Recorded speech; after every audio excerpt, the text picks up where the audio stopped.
Bonjour.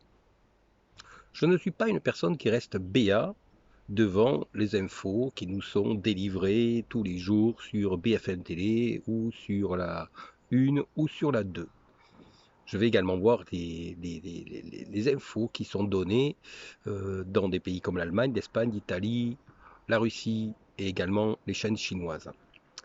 C'est là qu'on se rend compte qu'il y a parfois un certain nombre d'informations ou de désinformations euh, que l'on peut soit penser malhonnête, soit penser être honnête.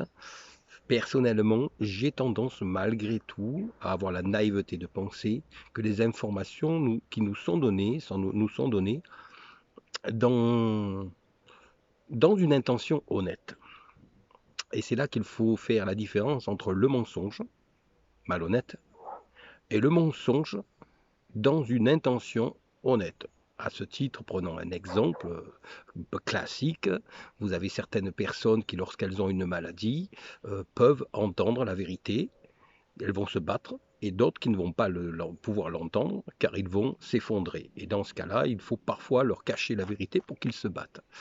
C'est un petit peu la même chose pour les informations. Je ne pense pas que cela soit de nature à excuser les mensonges, mais il est vrai que nous nous trouvons donc malgré tout dans le même genre de logique. Alors, en ce qui nous concerne en ce moment avec le Covid-19, je pense que nous sommes typiquement dans une situation qui fait que les informations qui nous sont distillées euh, de manière réfléchie. Cela est une chance d'un côté, et donc il y a une grande part de vérité dans ce qui nous est dit, mais qu'il y a également une part de mensonge qui nous est donnée à bon escient. C'est ce que je pense personnellement. Cependant, il ne faut pas non plus être béat, et il y a différents scénarios possibles.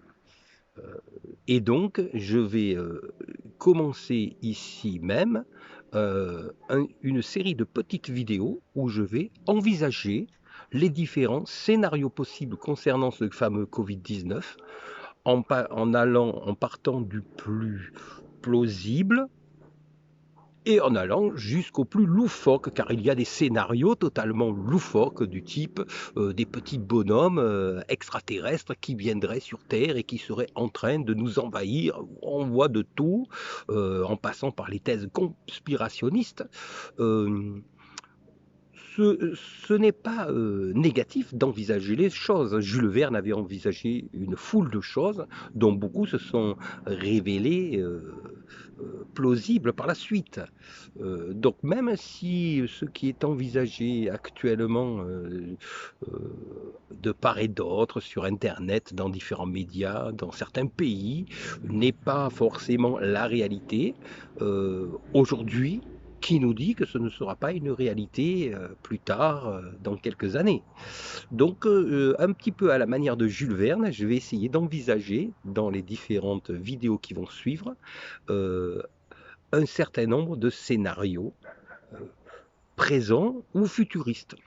Alors, cela ne s'inscrit pas du tout dans une logique conspirationniste, loin de là, mais simplement dans le but d'envisager les choses. Je vous remercie.